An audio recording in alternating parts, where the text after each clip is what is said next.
ಬೆಂಗಳೂರು ಗ್ರಾಮಾಂತರದ ದೇವನಹಳ್ಳಿ ತಾಲೂಕು ಚನ್ನರಾಯಪಟ್ಟಣ ಹೋಬಳಿಯ ಮಲ್ಲಾಪುರ ಗ್ರಾಮದ ಸರ್ವೆ ನಂಬರ್ 50P1ರಲ್ಲಿ 16 ಎಕರೆ 34 ಗುಂಟೆ ಜಮೀನಿಗೆ ಸಂಬಂಧಿಸಿದಂತೆ ಅಕ್ರಮವಾಗಿ ಸುಳ್ಳು ದಾಖಲೆ ಸೃಷ್ಟಿ ಮಾಡಿರುವುದನ್ನು ವಜಾಗೊಳಿಸುವಂತೆ ಕೋರಿ ದೇವನಹಳ್ಳಿ ಪಟ್ಟಣದ ಜಿಲ್ಲಾ ಪತ್ರಕರ್ತರ ಭವನದಲ್ಲಿ ಬಿಎಸ್ಪಿ ಪತ್ರಿಕಾಗೋಷ್ಠಿ ನಡೆಸಿತು. ಬಿಎಸ್ಪಿ ರಾಜ್ಯ ಪ್ರಧಾನ ಕಾರ್ಯದರ್ಶಿ ಎಚ್ ನರಸಿಂಹಯ್ಯ ಮಾತನಾಡಿ, ಮಲ್ಲೇಪುರದಲ್ಲಿ ಕೆಲ ಭೂಗಳ್ಳರು ಜಮೀನನ್ನು ಕಬಳಿಸಲು ಆಗಮಿಸಿದ್ದಾರೆ. ಅವರ ವಿರುದ್ಧ ಬಿಎಸ್ಪಿ ಹೋರಾಟವನ್ನು ಪ್ರಾರಂಭಿಸಿ ನಮ್ಮ ಭೂಮಿ ನಮ್ಮ ಹಕ್ಕು ಅನ್ನುವಂತೆ ಸ್ವಾಧೀನದಲ್ಲಿರುವ ಸ್ಥಳೀಯ ನಿವಾಸಿಗಳಿಗೆ ಅದನ್ನು ಬಿಡಬೇಕು. ಸುಮಾರು ವರ್ಷಗಳಿಂದ ಜಮೀನಿನಲ್ಲಿ ಹತ್ತಿ ಬೆಳೆ ಬೆಳೆಯುತ್ತಾ ಮನೆ ಕಟ್ಟಿಕೊಂಡಿದ್ದಾರೆ. 1996ರಲ್ಲಿ ತಾಲೂಕು ದಂಡಾಧಿಕಾರಿ ನೈಜ ಆದೇಶವನ್ನು ನೀಡಿದ್ರು. ಅಧಿಕಾರಿಗಳು ಮತ್ತು ಕೆಲ ರಾಜಕಾರಣಿಗಳ ಕುಮ್ಮಕ್ಕಿನಿಂದ ಒಕ್ಕಲೆಬ್ಬಿಸುವ ಪ್ರಯತ್ನವಾಗಬಾರದು. ಒಂದು ವೇಳೆ ಮುಗ್ಧರಿಗೆ ಅನ್ಯಾಯವಾದರೆ ನಮ್ಮ ಬಹುಜನ ಸಮಾಜ ಪಕ್ಷ ಗ್ರಾಮಸ್ಥರ ಪರವಾಗಿ ನಿಂತು ನ್ಯಾಯ ಕೊಡಿಸಲು ಬದ್ಧ ಆಗ್ತೇವೆ ಎಂದು ಎಚ್ಚರಿಕೆ ನೀಡಿದ್ದಾರೆ. ಮಲ್ಲೇಪುರ 50ರ ಪೈಕಿ ಸರ್ಕಾರಿ ಗೋಮಾಳ 20 ಎಕರೆ 36 ಗುಂಟೆ ಡೆಲ್ಟಾ ಎಜುಕೇಶನ್ ಅಂಡ್ ಕಲ್ಚರಲ್ ಟ್ರಸ್ಟ್ಗೆ ಇವರು ಮೂರು ಉದ್ದೇಶ ಏನು? ಜಾನಪದವನ್ನ ಅಭಿವೃದ್ಧಿಗೊಳಿಸತಕ್ಕಂಥದ್ದು, ಸಂಶೋಧನೆಗಳನ್ನು ಮಾಡತಕ್ಕಂಥದ್ದು, ಮೂಲ ಜನರೇ ರಂಗ ಕಲಾವಿದರನ್ನು ಬೆಳೆಸ್ತಕ್ಕಂಥದ್ದು. ಎಲ್ಲಾದ್ರೂ ನೋಡಿದ್ದೀರಾ ಅವ್ರನ್ನ? ನಿಮಗೆ ಅಷ್ಟು ನಮ್ಮ ಮೇಲೆ ನಮ್ಮ ಮೂಲ ಸಂಸ್ಕೃತಿ ಬಗ್ಗೆ ಗೌರವ ಇದ್ರೆ ಜಾನಪದ ಕಲೆಗೆ ಗೌರವ ಇದ್ರೆ, ರಂಗ ಕಲಾವಿದರಿಗೆ ಗೌರವ ಕೊಡೋದಾದ್ರೆ ಜಾನಪದ ಅಕಾಡೆಮಿ ಇದೆ. ಮಲ್ಲಾಪುರ ಭೂ ಹೋರಾಟಕ್ಕೆ ಜಯವಾಗಲಿ. ಭ್ರಷ್ಟಾಧಿಕಾರಿಗಳಿಗೆ ಬಿಡುತ್ತೇವೆ, ಭೂಮಿಯನ್ನು ಬಿಡುವುದಿಲ್ಲ. ಜಯವಾಗಲಿ. ರಕ್ತವನ್ನು ಚೆಲ್ಲುತ್ತೇವೆ, ನ್ಯಾಯವನ್ನು ಗೆಲ್ಲುತ್ತೇವೆ. ರಕ್ತವನ್ನು ಚೆಲ್ಲುತ್ತೇವೆ, ರಕ್ತವನ್ನು ಚೆಲ್ಲುತ್ತೇವೆ, ನ್ಯಾಯವನ್ನು ಗೆಲ್ಲುತ್ತೇವೆ. ಮಲ್ಲಾಪುರ ಭೂ ಹೋರಾಟಕ್ಕೆ ತಪ್ಪಿಸುವಂತ ಕೆಲಸ. ಎರಡನೇದು ದಾಖಲೆಗಳು ನಿಮ್ಗೆ ಸಂಬಂಧಪಟ್ಟಿಲ್ಲ ಅಂತ ಹೇಳಿ ಕೆಲವೇ ಜನಕ್ಕೆ ಮಾಡಿರುವಂತಹ ಅಂಶ ಈ ದಾಖಲೆಗಳಿಂದ ಕಂಡು ಬಂತು.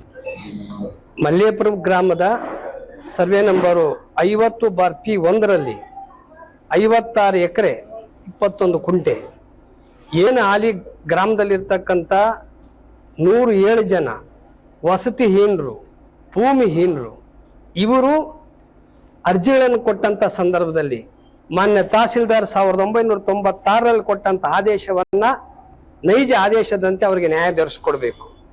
ಮೂರು ಜನರಿಗೆ ಯಾವ ಕಾರಣಕ್ಕೂ ಕೂಡ ವಂಚನೆ ಆಗಬಾರ್ದು. ಬೇರೆ ರಾಜ್ಯದ ಬೇರೆ ಜನರ ಚಿತಾವಣೆಯಿಂದ ಅವರಿಗೆ ಅನ್ಯಾಯ ಆಗಬಾರ್ದು. ಆ ಭೂಮಿ ನಮ್ಮ ಅಂತಕ್ಕಂಥ ಉದ್ದೇಶದಿಂದ ಬಹುಜನ ಸಮಾಜ ಪಕ್ಷ ಈ ದಿವಸ ಅವರ ಪರವಾಗಿ ನಿಂತು ನಾವು ಹೋರಾಟ ಕೇಳ್ತಿದ್ದೇವೆ. ಎಲ್ಲ ಅಧಿಕಾರಿ ವರ್ಗದವರು, ರಾಜಕಾರಣಿಗಳು ಆ ಮುಗ್ಧ ಜನರಿಗೆ ನ್ಯಾಯ ಕೊಡ್ಬೇಕಂತೇಳಿ ಈ ಮೂಲಕ ನಾನು ಮನವಿ ಮಾಡಿಕೊಳ್ತೇನೆ.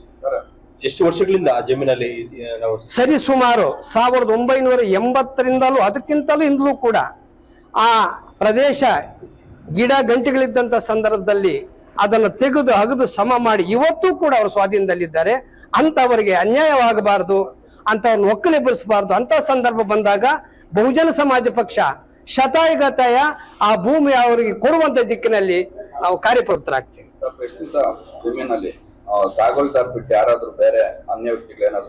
ಪ್ರಸ್ತುತ ಮಲ್ಲೇಪುರ ಗ್ರಾಮದಲ್ಲಿ ನಾವು ಕೊಟ್ಟಿರ್ತಕ್ಕಂಥ 107 ಜನರ ಪಟ್ಟಿಯಲ್ಲಿ ಎಲ್ಲರೂ ಕೂಡ ಮೂಲ ಜನರೇ, ಯಾರು ಕೂಡ ಒಕ್ಕಲೆಬ್ಬಿಸುವಂತ ಪ್ರಯತ್ನ ಮಾಡಲಿಲ್ಲ. ದಾಖಲೆಗಳು ಇತ್ತೀಚಿನ ದಿನಗಳಲ್ಲಿ ಅದು ಬದಲಾವಣೆ ಆಗ್ತಾ ಇದ್ದಾವೆ. ಅದೊಂದು ಆತಂಕ ಅವ್ರಿಗೆ ಆವರಿಸಿದೆ. ಮಾನ್ಯ ಅಧಿಕಾರಿ ವರ್ಗದವ್ರ ಪರಿಶೀಲನೆ ಮಾಡಿ ಅವ್ರಿಗೆ ನ್ಯಾಯ ಕೊಡ್ಬೇಕಷ್ಟೇ. ಆ ಸಂಬಂಧ ಯಾರ ಮೇಲಾದ್ರೂ ನೇರವಾಗಿ ಆಪಾದನೆ ಮಾಡತಕ್ಕಂಥ ವಿಚಾರ ಏನಿದೆ ಸರ್? ಈ ಮಧ್ಯದಲ್ಲಿ ನಾವು ನೇರವಾಗಿ ಯಾರನ್ನೂ ಆಪಾದನೆ ಮಾಡಕ್ ತಯಾರಿಲ್ಲ. ಪ್ರಸ್ತುತ ಈ ಆಗಿರುವಂತಹ ಆತಂಕ, ದಾಖಲೆಗಳ ಮುಖಾಂತರ ಆಗಿರುವಂತಹ ಆತಂಕವನ್ನ ಮಾನ್ಯ ಆಡಳಿತ ವರ್ಗ ಅದನ್ನ ಸರಿಪಡಿಸಬೇಕು ಅಂತ ನಾವು ಆಗ್ರಹ ಪಡಿಸ್ತೇವೆ.